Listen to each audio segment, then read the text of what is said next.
this first episode of the Civil Society Budget Advocacy Group, CSBAG, where we are looking at the national budget, and we're trying to see how this budget relates to the needs and aspirations of Ugandans, so to speak, the common man. And to start off, I have Julius Mukunda. Julius is the Executive Director of CSBAG and is going to help us really understand some of these aspects. And I will be your host, Charles Boji. Those in the room, I have to welcome you as well, and I have to mention right from the beginning that we're going to have a number of people who are going to be watching us online. Yes, Julius, you're most welcome. Thank you, Charles. Long time. Indeed. Now, of course, in order to do justice to the discussion, there's no way we can delve into the 2024-2025 financial budget before looking at the performance of the concluding financial budget, that is 2023-2024. What are your quick thoughts about the performance of that budget? Of course, we haven't finished it, but the figures we have for as of December 2023 is that revenue had a shortfall of around 800 billion against the target. Although in terms of corrections, they had actually increased it by 12%. So, but in terms of target, we still had a shortfall of, in terms of revenue of Uganda Revenue Authority only, around 800 billion. But if you look at the whole expected revenue to come and the other revenue streams, borrowing, domestic, both domestic and external, and also grants, we had a shortfall of around 2 trillion to cover, which therefore means that we must find this money somewhere else, this shortfall was financed through borrowing from the domestic banks. So, in terms of the expenditure, as of the end of June of December 2023, government of Uganda had released around 14 trillion to be spent, but unfortunately, only 11 trillion had been used. And that shows you the absorption capacity of our agencies to utilize even their valuable resources. So what we are looking at now is that we need some miracle that the next few months or days we can hit the revenue target. That's number one, but also that agencies can up their games in terms of spending the money that has been allocated to them. Because if they don't, a number of things, we don't provide the service to our citizens, but also the commitments we have, even the ANDP, might not be achieved. I hear you. Yes. Quite interesting, and you raise quite a number of critical issues then there. One of them is that as of December, we had a shortfall or a deficit of about 2 trillion. And I don't know whether this stretch, December to June, we're able to cover that. But stretch it a little to the new financial budget. We're looking at a 72 trillion budget from a 52 trillion budget. Yes. How do you reconcile those two realities? Yeah, 72 definitely is a very ambitious budget. And I mean, it is scaring that you shift 20 trillion Ugandan shillings all of a sudden within the financial year. That's quite huge. Yeah. However, I think the ambitiousness probably is stemming from the ambitiousness of government, where they want to achieve their 10 growth, they call it a 10-digit growth for target for the economic growth that they want. They want to increase our GDP 10 times. However, is that you can be ambitious, but I think there are a number of things you need to put in place to that. Otherwise, you end up, they say that you can have too much money and it kills you. So 72 trillion, yes, but I think that what Ugandans need to understand is that this 72 trillion is not going to translate into services that we expect the 72 trillion, because out of that, I think we're only going to be able to spend 34 trillion. And it indicates that more than half of the budget is reserved for something else. And to Ugandans, that something else is called debt servicing. So it really tells you how we are beginning to, how debt is beginning to affect us.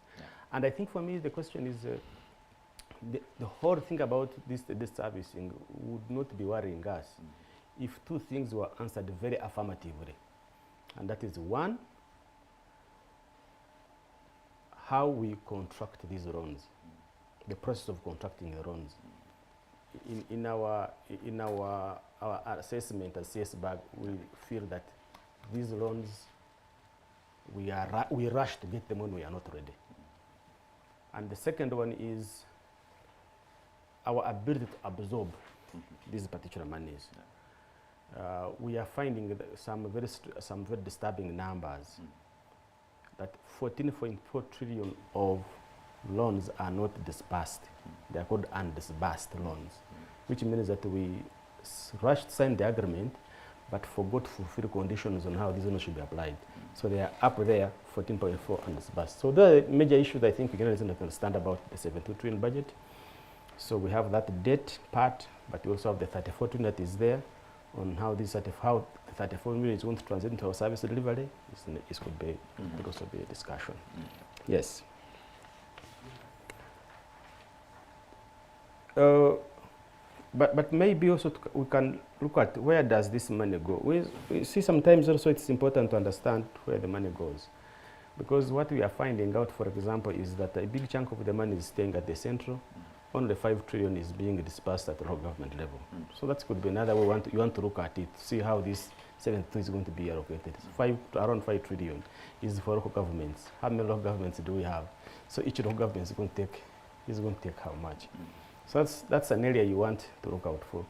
But fundamentally, there are things in the budget that you want also to be proud about. Yeah. I mean, for example, is that we have the famous PDM. And for us to still believe that PDM, if we do it correctly, could be a transformative program. And it's high time now, because at first we said this was a small baby, it is growing, let us not hit it so much, but I think it's right now to begin that this baby, at this particular moment, should be running. Otherwise, we're going to consider this baby stunted, or the baby is lacking in nutrition, has some incurable disease, because at this particular moment, the baby should be running up, and we shouldn't be having problems of ghost workers, ghost circles, limited, poor disbursement. We should be having those things. So yeah, PDM is a good thing, and 1 million has been allocated to it.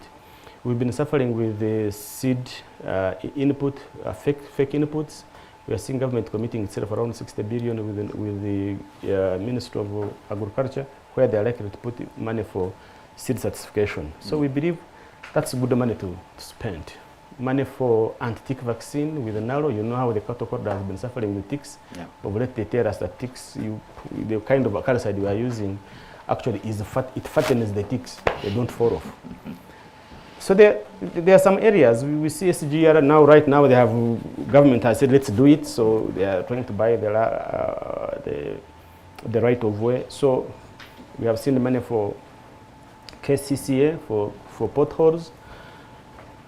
We are hoping this time around they won't really sit on the money, because we know they are sitting on the World Bank loan since March last year, which they have not even utilized for the same purpose. So yeah, those are some of the things that we can definitely look at. Great. Of course, before we delve a little deeper on the issue of date, related to that, I wanted us to pay a bit of attention on the issue of absorption, because I can see it's a very, very big problem, considering the fact that the services are needed on the ground. On the other part, we are paying interest on that debt. Yes. Which means it actually erodes the value that the budget will be able to deliver. How do we move forward? If you are, let's say, so to speak, the decision maker, where would you start, to deal with the problem of debt absorption? I think that we don't really need rocket science. One of the things that is required for us is we call it fiscal discipline. And this is whereby every civil servant is giving targets. Because really you can't be on a project that should have closed 5 years ago. 10 years down the road, you are still running the project and you are still the same accounting officer. That's about fiscal discipline. What I've also realized, because if that's there, then we have better people who can be able to implement these projects on time and on budget. I have also witnessed, I think, cases whereby there is a rush in the preparation of these particular loans. Not even loans, but even our own projects. If you could just look through the the core agenda, the 14 trillion core agenda of government, and you see the things they want to do immediately. Sometimes I don't even want to get worried about them because I know they're likely not to come out. Because you get the money, maybe except for those that are quick to consume, like people's salaries, like we want to pay the cultural leaders. But if you really want to start a stadium in Hoima, I'm sure there's a Kibua stadium, if you want to start those things, there is a lot that needs to be done even before you think about them, like visibility. So sometimes the rashness, lack of preparation to prepare well to implement a project is one of our biggest challenges. The other journal is telling us that 35 of our projects don't have visibility studies. Yeah. Wow. That's an indication that you just start a project in the air. You know, like you start, you say, bring money, let's move and see what happens later. But that's not how you run government programs. Right now, we have projects that have, look at Busegampigi Express Highway, look at Kampala Express Highway. This is not because we don't know how to run this project, but these are the loans that were rushed when we didn't know that we should have obstacles along this particular road. So I think we need to have the capacity to first prepare ourselves properly to see how the project is going. Where is the road going to pass? What obstacles are on this road? Who are the people on the road that we should first compensate? So if you don't do that, no company will start a project that you want in time. You know, this famous road of Northern Bypass took 20 years instead of 5 years. Why? Because we're not prepared. Yeah. A stone here, then you first negotiate for another, then a tree there, then you negotiate for another 6 months. Then some people don't want compensation at all, even when you give them all what they don't want. They are like, this land has spirits, so it must stay. But if you never studied how to calculate spiritual value of a property, then it becomes difficult for you to compensate this kind of people. So I think these are some of the things. It's not rocket science. I think it can be done. But I think it's not for the weak-hearted. I hear you. Now, going back to the issue that you mentioned on allocation, I know you touched this a little. Because my question was the 72 trillion. Do you see it, in terms of its allocation, really speaking to the common person, to the Ugandan, when you look at where most of this allocation is going? Our understanding, I think, is that no. We are given lip service. And for us, when we say service delivery and productive items, we want to run away from splitting the budget between the recurrent and expenditure and the current development. Because it's very misleading, considering given that because of our chart of accounts. For example, you find medicines, supply of medicines is part of the recurrent budget. And the current budget now constitutes around 55% of the entire budget, of the entire 34 appropriated budget, the 34. I think 18 trillion, 55%. Yes. So you might think that, that is huge. Government is too much of a consumptive nature. But in this particular item, that's when you find their food for soldiers. That's when you find their supply of medicines. That's where you find some key service deliverables, money that we advanced to UDB for loaning the public. Money we advanced to UDB. So you find some of these items are in the recurrent expenditure, and when you look at it, you find that it's too huge, and you begin to blame, say, no, these guys are too consumptive. But if you turn it around and say productive and unproductive, then you even find some items in the capital budget actually that are not productive, because you are going to find that in the capital development budget of Uganda, you are going to find issues like advertisement expenses are likely to be there, welfare and special meals, they are likely to be in development, because for them they look at the project and get the whole project and call it development. But inside that project, there's a hell of recurrent nature of items that are under there. But I want to look at specifically key things which I think government, yes, you did well, but they could have run better, because our if you go to agriculture, for example, I mean, I would really have loved to see heavy investment in our extension services, because you look at PDM, 90% of beneficiaries are going to go to agriculture. Yeah. And the extension service in this country has been misinterpreted and make it almost non-functional, because extension service in this country is no longer about transferring knowledge. It's about distributing inputs. That is not extension. Extension is about transferring knowledge. How can you grow better? How can you take care of animals better?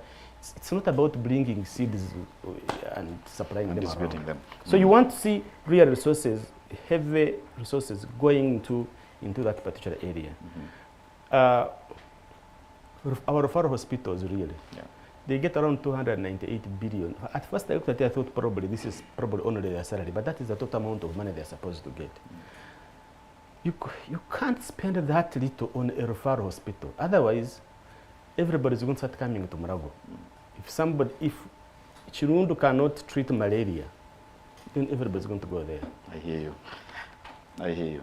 So, yes, we could do better than what we are doing currently. At the moment. I would even stop building new roads.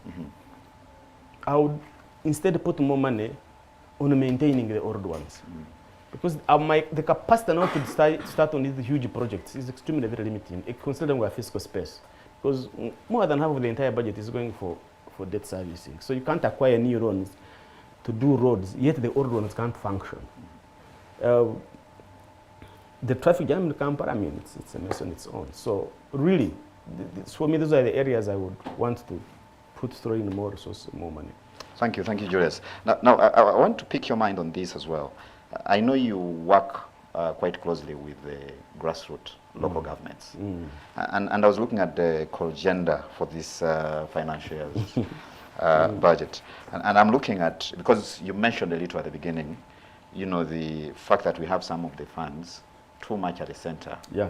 And little trickling down to where actually service delivery happens. And when I look at the Parliamentary Commission, I think they have 110 billion, almost 11 billion if you round it off. Yeah. Rather 111 billion. Now, local governments in their entirety are receiving just 41 billion. What do you think of that? I think that's where there is too much politics in distributing resources, and we forget where service delivery is. We have urged with the Ministry of Finance and Parliament that without proper or adequate financing of governments, we are not doing much. Okay. In this core agenda, of course, they give them military money, but even if you look at the entire budget, 72 trillion, and you give these guys only 5 trillion, and this is the place where the ordinary person meets government at the service delivery. So those are some of the expenses actually we would cut out if you are given an opportunity to cut out. Say these are the expenses you want to cut out immediately, because it's not about lack of money in this country, it's about how we allocate resources. So you have 110 billion, and you see that money it's not for any particular purpose for Parliament. That money is to fund members of Parliament who went for a sports gala in Kigali some time back. So they want to refund them for having done that.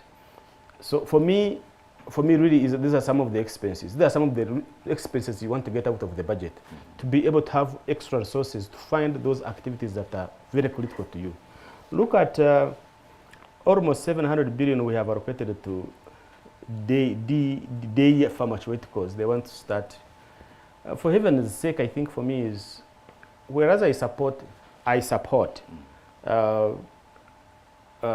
private companies to be bailed out.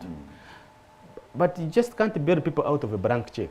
Yeah. You must have a criteria so that even a private person in Kotido can say, can I fit in this criteria and I can apply. So it's not about choosing who is, it's about having a proper criteria on how we are funding you, but also how we are recovering the money.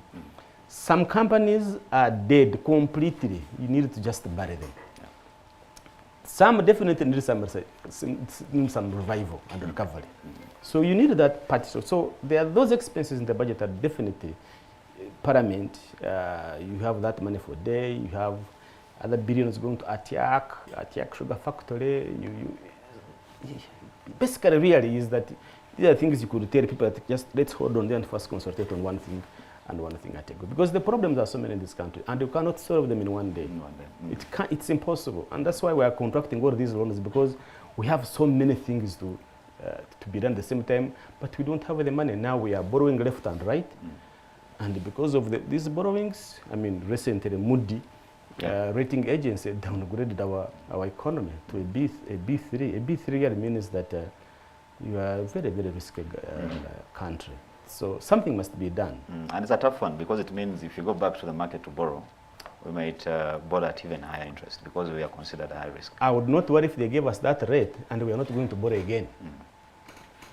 But here you are with trillions to borrow in the next coming financial year. So already it's clearly spelled out. So if you have 31 trillion to collect and you have a 72 trillion budget, I mean, already you can see that you are signaling the market, I'm coming, and the market is telling you, you are too risky, here is your separate rate that we shall give you.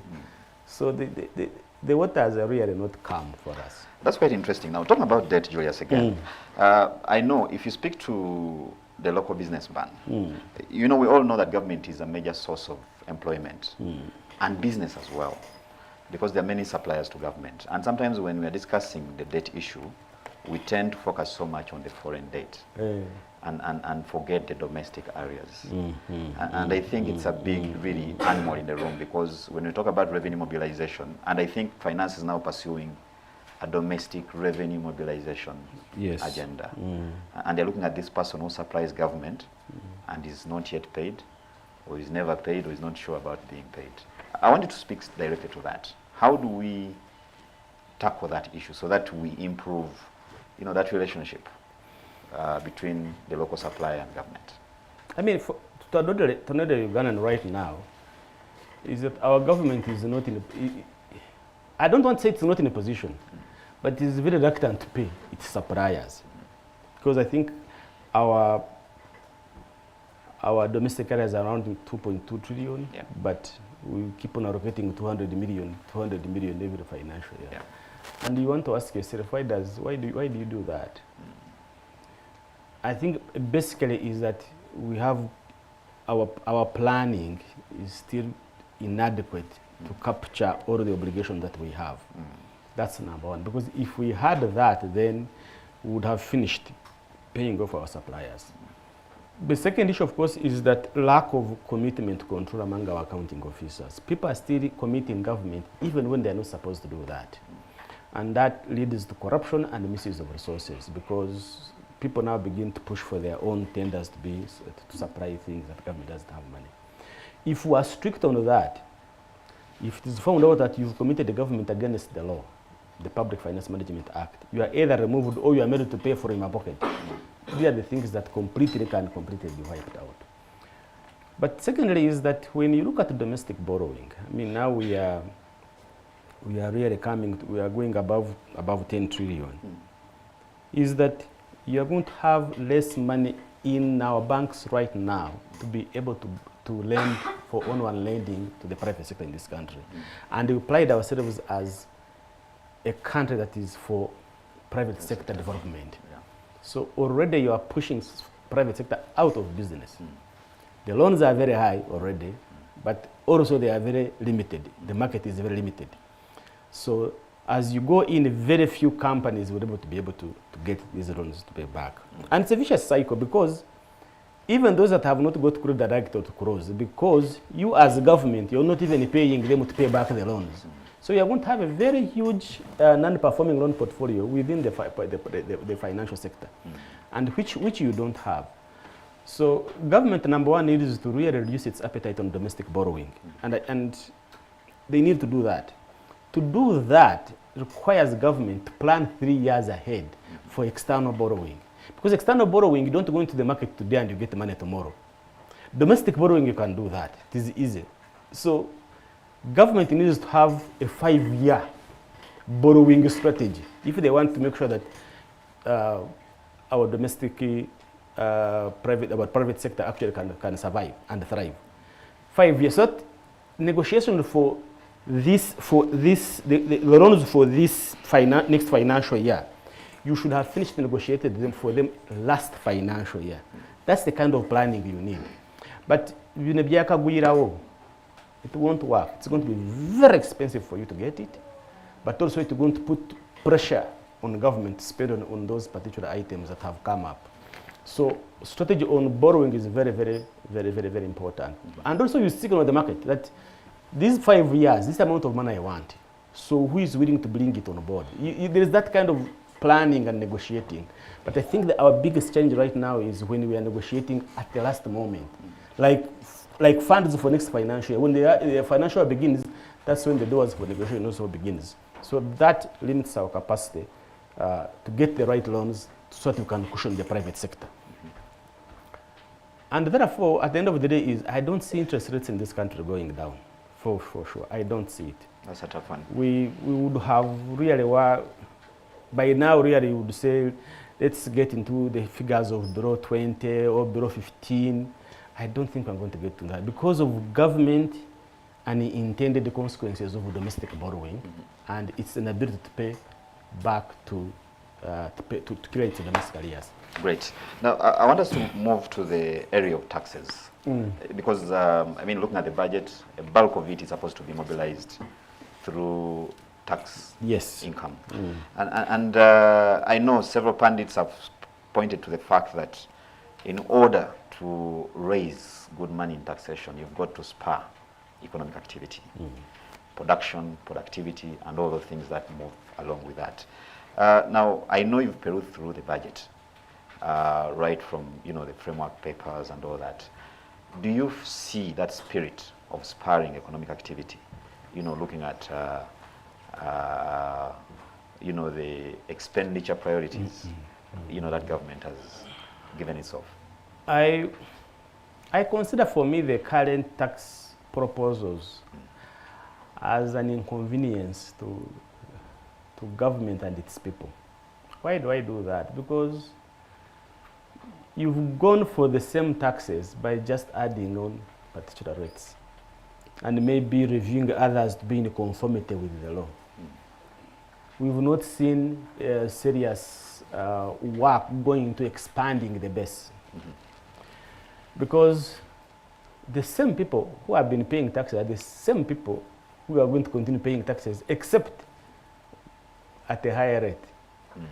Because if I was government, I would not add any tax on fuel. Because fuel has a multiplier effect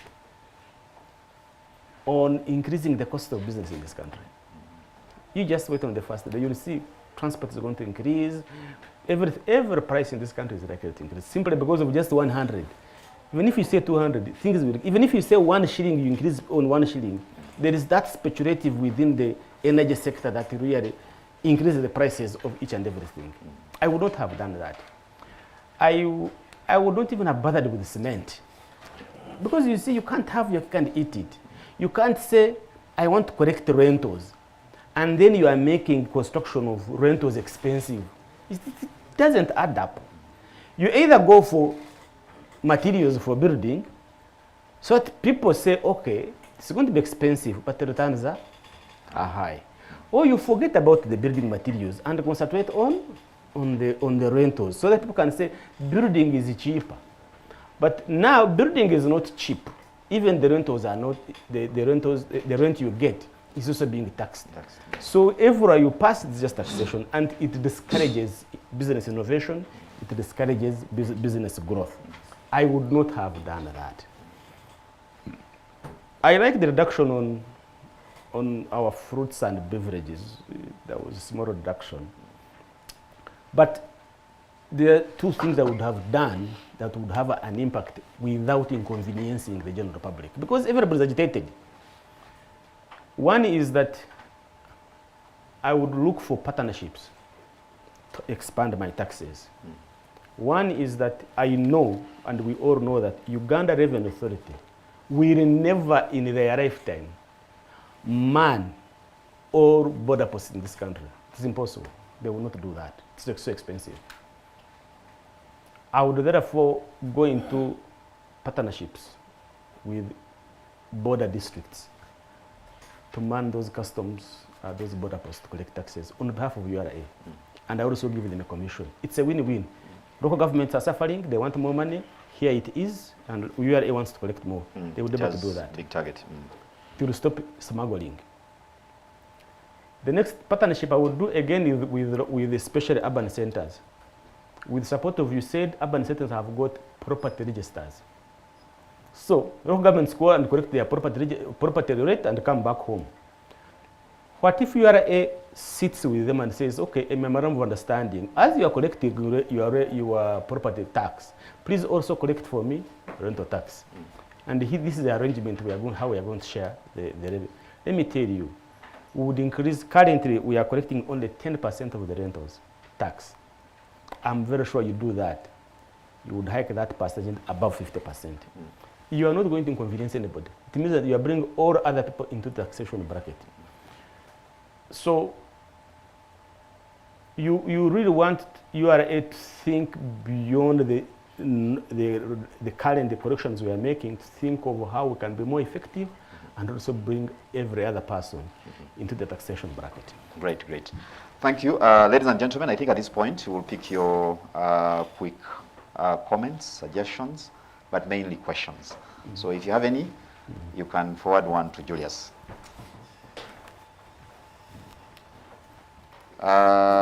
Maybe Julius, as we wait to pick the, Ismail? Well, I've been looking at the I've been looking at the I think, agenda.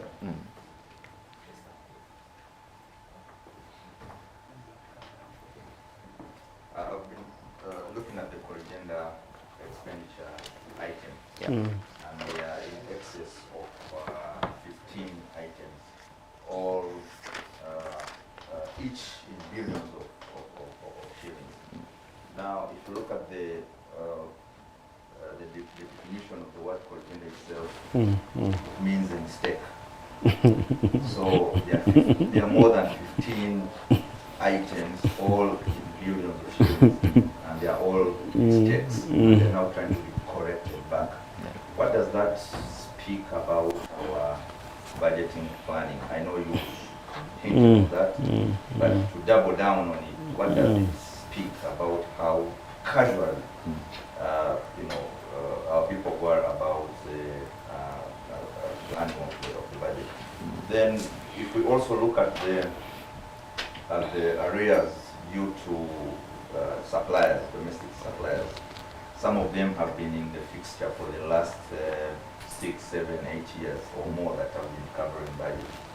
And each time allocation, as rightly said, it's not more than 200 billion.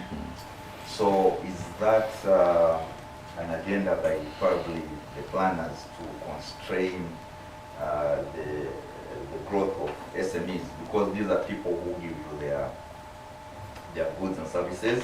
They employ 2, 3, 4 more people, and you've not paid them for this, or we are not even sure how many of these are actually in business right now. Still, what's the implication of that? Look at the budget and the growth of our economy. Thank you very much. Thank you. Thank you, Ismail. I think we'll pick another 3 and then he responds to those. Quick thoughts here.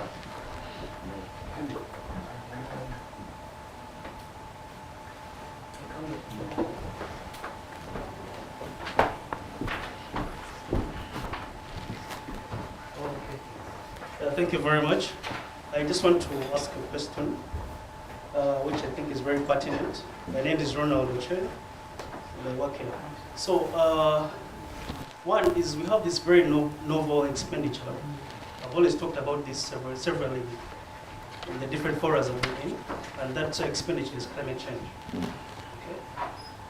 And it's one of the, I think it's one of the, actually I don't even think, it's one of the expenditures that are bloating government debt in the recent years. So the thing is, there's an alternative. Different scholars have found alternatives that I think government could also, one, materialize in terms of mobilizing revenues from it, but also it's efficient, which means you can generate as much revenue as possible from it. and that is taxation in carbon taxes. So if probably Julius could advise or comment on how government could probably approach that. One, we'll be mitigating one, climate change, addressing the climate change issue, but also two, we'll be cutting down on our expenditure. Three, but also generating more revenue for the government. So if you could just comment on that, I think. Thank you, Bwana Chen. One more, then we come back to Julius. Oh, we have a question here. You can come in front here and then. Okay.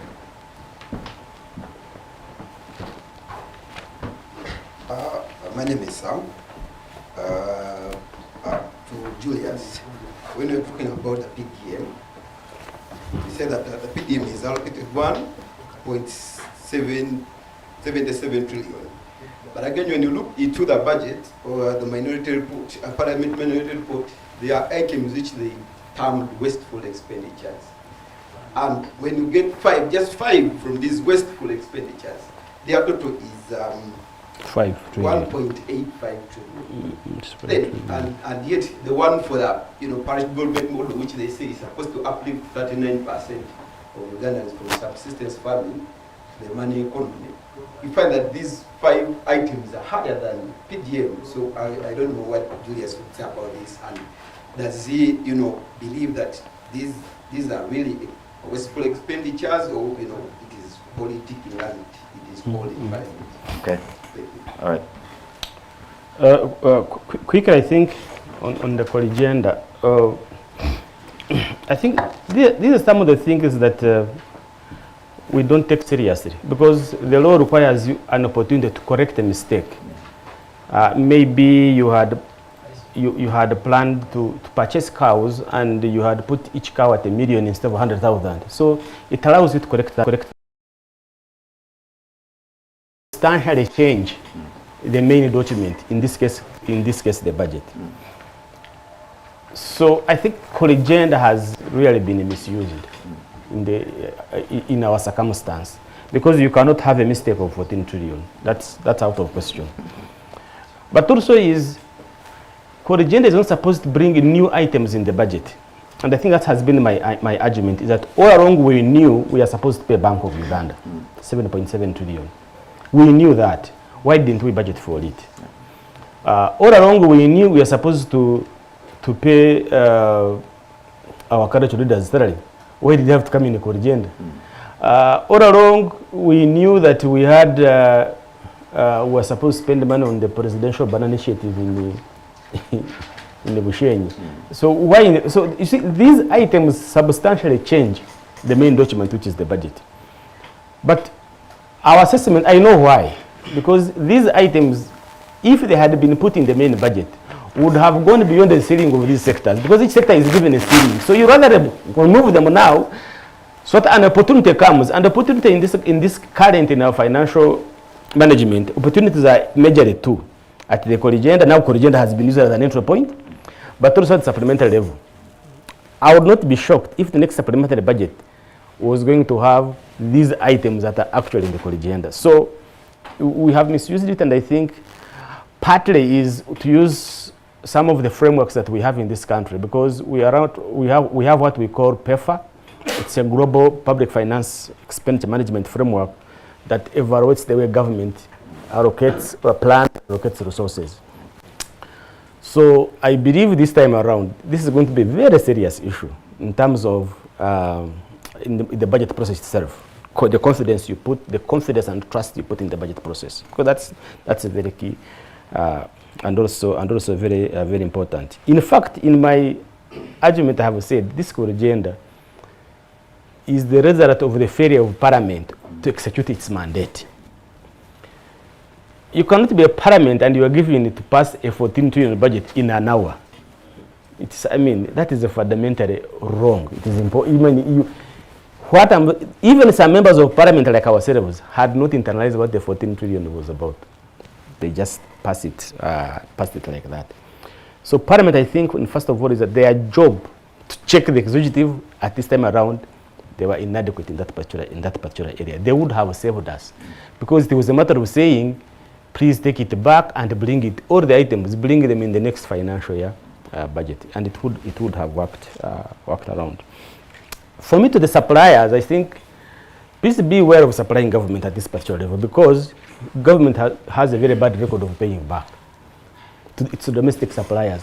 In terms of external debt, they are very fine. You will never find the government in the wrong books with its creditors, but only the private sector. So be wary on how you are supplying government, and I mean, you really need to see how to reduce your appetite to spend on government, because government, its record shows that it's not good at paying back. But to government, I think for me this is a counter. This is something that is going to affect the agenda of private sector development, because whereas you are putting money to promote private sector, but at the same time you are putting a rug under their feet, so they would never be stable. You are telling them we are capitalizing UDB, UDC, please go and get the money, but very few can pick that money because their cash flow is so bad. The government doesn't be able to pay them back. So really, government needs to come out and see how to address the question of domestic areas. The only issue I have with domestic areas are majorly the court fines and fees, whereby a reckless accounting officer fires people in office, they go to court and they win their case very immediately. And these courts give a substantial amount of rewards, 200 million, 500 million, all that. I think for me it's high time we decide and say, if you make a reckless decision, you pay personally. Don't make government liable. If you made those, especially those who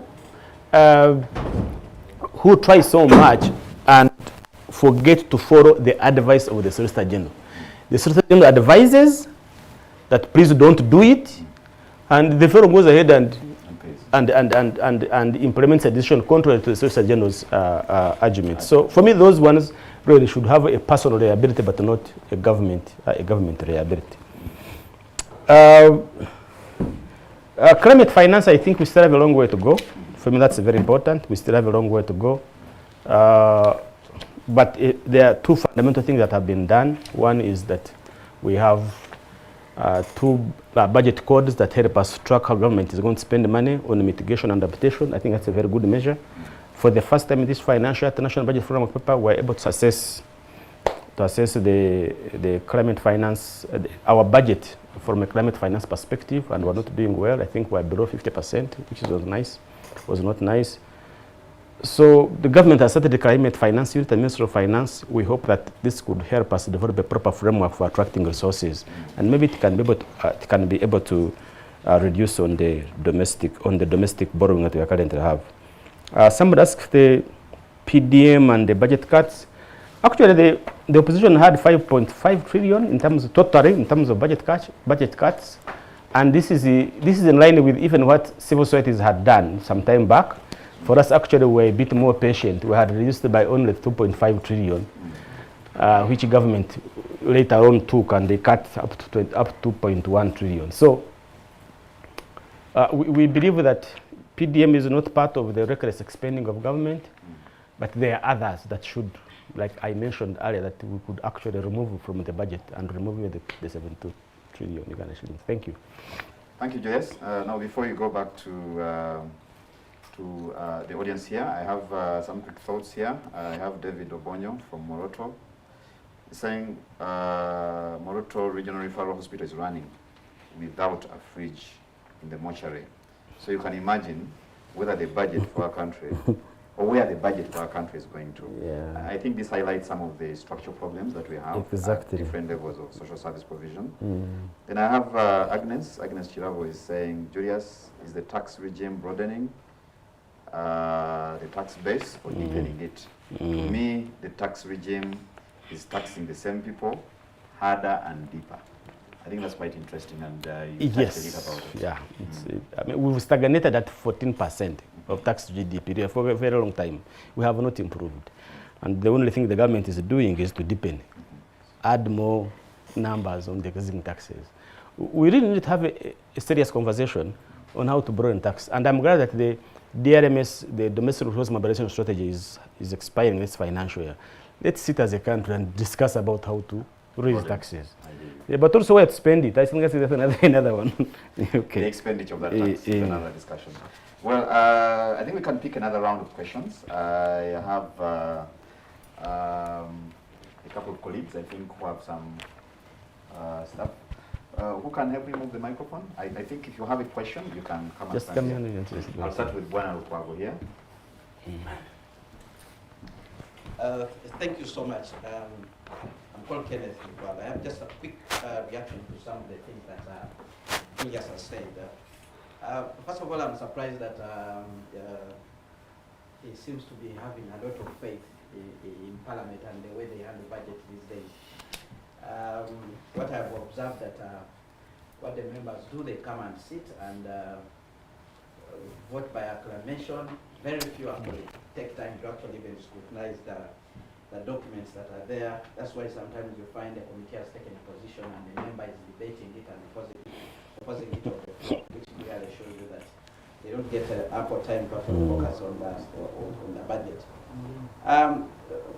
And that brings me to the aspect of the budget of Parliament and whether you see some room for reforming the process through which our budget is handled.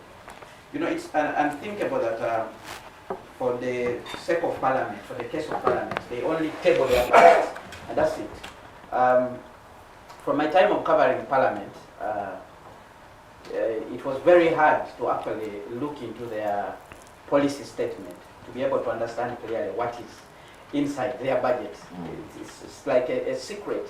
You never get to understand exactly how much Parliament is allocated and how they spend this money, and probably that's why there's too much money being thrown left, right, and center. Because members of the public, and I'm sure even Julius knows it very well, he has never had a chance to scrutinize the parliamentary budget, and therefore, for me, that's an area of reform. We should have an open budget system, because it's very hard to tell people that it's Parliament that is holding people accountable, and yet it's very hard for members of the public to actually understand how they're spending the money. Then, of course, I'm concerned about the budgeting process. Those days it was very clear. They would pass, the day they read the budget, you clearly know what the budget's about. But these days, Parliament has to pass the figures first, then the budget speech is made. There's a lot of confusion going back and forth. You know, you hinted on the last minute adjustment of the figures. And for me, it makes me wonder whether the budget process actually still makes sense, you know. As Parliament is sitting, they have like 2 hours to appropriate. Then all of a sudden, the Minister of Finance is showing up and telling us that they have extra funds. At the time, they're even projecting that the economy is not going to do very well. The revenue authority is projecting shortfalls. You know, for them, they are coming back and telling you that we anticipate more funds to come in, and therefore we need to adjust the budget. Does the budget, do you think the budget process still makes sense, or it's something that we need to look at? Then one of the other areas I've really been concerned with is the issue of donation. You know, you're in a country where you are relying on borrowing. You have shortfalls like the gentleman from, is it Morocco, who has just told us they do not have a fridge. But then you have a president who has a donation budget at a time when the Minister of Health is telling you they need money for buy mama kits to supply to hospitals where mothers are dying. At the time when the Uganda Blood Transfusion Service is telling you they only need 6 billion to be able to collect adequate blood. But you have a president who has a donation budget that keeps on increasing every other financial year, and it does not stop from that. Even now you have a speaker and the deputy speaker who also have donation budgets. And we have not had an opportunity to look at all the other ministries, probably the officials also in the ministries who actually have donation budgets. So why are we budgeting for donations at the time when the country needs resources? You know, when you start budgeting for donations, it's like you're taking from the taxpayer with one hand and pretending to give them back. Because this money that is being budgeted for in terms of donation is actually taxpayers' money. For me, my argument is, if you're a leader worth your name, you should be able to donate from your pocket. That's the essence of donation. You know, you are superior by virtue of your office, by virtue of how much you earn, and therefore, as the public looks up to you, you should be donating from your pocket, Or from if you- what if- you earn. If you're donating taxpayers' money, You're you should donating actually have taxpayers' money. have the poster there that For from the me- people of Uganda. to you. Yeah, but this is one of the things that actually amuses me a lot when we are reported as journalists. You see people writing, President Yoweri Museveni donates 2 billion. That's taxpayers' money because he's picking it from that allocation which was actually made. Okay. So we need to rethink also the issue of budgeting for donations. Thank we you, really Anderson. need to be having Yes. donations. Then lastly, there's something that I have sensed, and I had Julius talking about it some time back, what they call budgeting for corruption. You know, people sit, they put in the budget figures money that they know that they will have to share at a certain point. Probably that's why you hear MPs have been given, each MP has been given 50 million, 100 million. Just yourself, where is that money coming from? When they actually told us the budget was not enough. You get it? So I think it's something that you need to interrogate. There are people who sit somewhere. Julius, I see you sitting with the people of Ministry of Finance under the Budget Transparency Initiative. And you need to interrogate that issue, the possibility of actually budgeting over and above what an institution needs, because someone else at point B is going to come and pick that money. Thank you, Joyce. Your quick thoughts, Joyce. I mean, quickly is, I agree with Kenneth is talking about how, to what extent should we trust our parliament to do its job. And whereas they have tried, but I think they're still below average on what we want as a country, because there are things that happen that they need to fix really, especially when it comes to the budget process. The budget for parliament is a very big issue.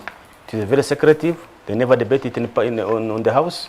A document comes to members of Parliament, Legal Affairs Committee. It is debated and withdrawn. So we've not had an opportunity to actually scrutinize the parliamentary budget. Above all, the parliamentary budget is one of the statutory expenses. So even as they are spending, nobody is scrutinizing how they are spending their money. So they are out there, and the worst still is that they are not doing the right things, because when we see things that are coming out of Parliament, they are definitely a shocker. Donation, actually, the national budget is the taxpayers' money. It is from the consolidated fund. And what has happened, actually it used to be only the president. But when you look at the national budget these days, you find their ministers, the IGP has, the person in charge of prisons also has. I saw some in IGG. Almost each and every voter now has got a donation budget. But let me tell you why. It's because agencies are finding it difficult to implement some items that are likely to be thrown out. So you hide everything under donation budget. Donation budget, you can't even account for it. You give out money. Even the Prime Minister, when you see the Prime Minister around giving out money, that's a donation budget. You can't even account for that because it was a donation as long as you live within your budget limit. So the budgeting system needs now to come back, and we provide criteria for a donation budget. Should we even be having a donation budget when Moroto does not have, is not functioning, it has no fridge for a mortuary? Would we be discussing about a donation budget? Would you be discussing about a donation budget when you don't have blood in your hospitals? Would you be discussing about the donation budget when some of your water points are not functional? So that, I think this is the point I wish Ugandans would understand, that our problem is not lack of money. Our problem is where to spend it. So we end up now say, let's put the money on donations. So you can see the challenge that, it's not a challenge, but I think the lack of understanding on what really is a challenge for this country to be addressed. Budgeting for corruption, I think for me is, this is where corruption is being legalized. You know, it's becoming like apartheid. You know, apartheid, it was legal, but very awful. Same thing with our budget. You know, we do not have a fixed price list for government services. So it's a blank check. You can just go in and say, I have this service and this is the cost. And the government will pay for it because there is nothing that is guiding them. But our engagement have seen, I think, in the last meeting that actually the national service standards have been developed and finished, and the national price is also in on its way being to be finalized. But for me, in Uganda, when everything is work in progress, I always know that this work might not be going on. So yes, I think we need that. We need a price list. How much does the government of Uganda buy a pen, a vehicle, a computer, and the standard? Because you see, you can't say I need an i10 computer when you have no money. An i5 can still work for you and do the same work. It's like civil servants. All they need to is buy those high-grade vehicles, but still a Raum will take you from home up to your office. So you could save money if you have approved national service delivery standards and also a price list. Thank you, Julius. I think let's take this other question. We have about 9 minutes to go. Okay. Thank you for the discussion. I'm called Arthur Wadero. My concern is the remedial approach, what we need. Because I believe next year, around the same period of the year, budgeting cycle, Shall be here. I still believe that we shall have similar concerns being raised. The issues of the abuse on things like gender. I mean, these are mistakes. Minister of Finance knows that these are items we need to look at. But from where you sit, Julius, I believe in your space, you have people who have the resource muscle, especially in terms of the remedies that we need. How do we get out of here? Because I believe people who are watching us, many, those who want to hear the remedies and how do we cure these things, and maybe the Minister of Finance and the other technocrats, they know this is a song that is going to be on, we shall walk out of here, and they'll go back to the script. So from where you sit, what do we need, and what solutions are maybe being mooted from where you sit? And to cure the big elephant in the room, I believe all this that we are talking about stems from one word: indiscipline. Beautiful. Thank you. I'll take one more question before I come back to Julius, if there is any. Okay. Sorry, just like very quick. Can I project? Julius, I forgot to ask this. When we look at the absorption, the low absorption, where is the problem exactly? Is it procurement? Is it lack of feasibility studies? Is it an accounting officer who maybe just doesn't care? Because there is a blame game around these three areas. So have you been able, through your budgeting work, establish where the problem will stem from? Okay. Thank you.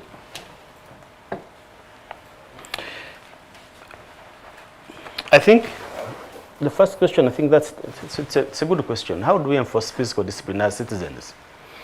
Because we have the best systems in place. We have the brightest people running our government. If you go in these ministries, I'm telling you, these people are highly exposed in terms of what we do. But at the same time is that we have this indiscipline in public finance management that is unimaginable.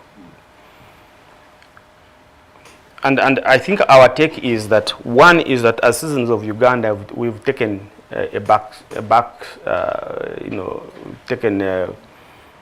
sort of like, we are reserved. We no longer actively engage in these particular processes. So the levels of accountability, of demanding accountability in this country have completely reduced. And intentionally by the policymakers, because it's now a question of ndirawa, how do I take to my people? It's no longer a question of the common good, how do we survive as a nation? So the politics have penetrated and really divided our society to the extent that people now believe that even when you are a very corrupt son of the soil, you are the greatest.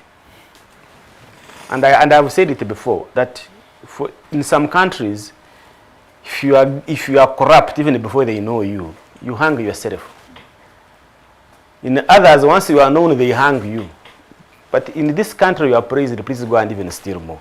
So that kind of mindset has really promoted fiscal indiscipline in this country. That's why you find people will keep quiet. At the end of the day, they bring a corrigenda. Because corrigendas have been coming, but not in this huge amount. And at the last moment that Parliament has no time to scrutinize it, I believe these expenditures had come in time, Parliament would have thrown out some. But you only have one day to debate and finish. So that kind of state, I think, promotes indiscipline. Indiscipline, I think, fiscal indiscipline is also there simply because I think for us, we think it is the political leadership that can rein on the fiscal indiscipline. Because if you are the person in charge of implementing these policies, but then you are seen to be reluctant to actually enforce them, then nobody is going to implement them. So I think for me, the president really needs to come out and put back the house to order. Because this business, the budgeting will never finish. Even up to now, if you open up, people will still bring new things into the budget. But the budget, that's why we have a process. And the process even has dates. By this day, this should have been finished. But you'll be shocked that you will find agencies that will present a budget of last year in the new financial, simply because it was a cut and paste job, and they forgot to find and replace all the previous financial years with this one. So that kind of work, it tells you much that if you come in front of Parliament with that kind of information and you are reprimanded, you will never do it again. But you can do it first year, in this another year you do it, and nobody cares. So that lacks the real among the oversight, and the political group that oversees how we execute the budget is definitely is one of the things that we need to look out for. Raw absorption. There are a number of things, but for me, topmost are three. Number one is corruption.